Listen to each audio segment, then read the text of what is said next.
I felt as normal as you could be as a teenager. I was always a big kid, like always like a little overweight, but I always played sports and was pretty active.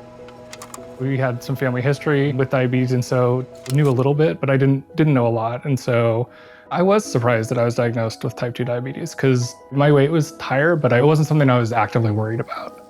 It was a little devastating because it's not something that necessarily goes away. And so I wanted to figure out what to do and try to solve that problem as soon as I could. In traditional healthcare, there's long wait times for diabetes care. I mean, for me, it was going to be 6 months before I'd see an endocrinologist. That to me was just ridiculous. Like, I was worried and concerned. When we signed up for Carbon Health and the diabetes program, we got care in the first week. The CGM got mailed to us immediately, and I had it in my arm in a few days, was getting data already, and then had a call with an endocrinologist the next week.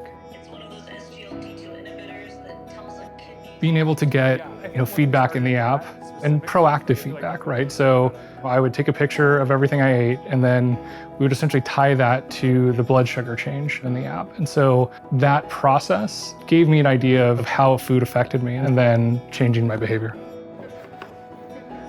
One way to get your blood sugar back in range really quickly is to shoot insulin, and I just didn't want to deal with needles. And so my endocrinologist, she worked with me to be able to manage it with medicine as opposed to doing insulin. And to me, that was really, really helpful.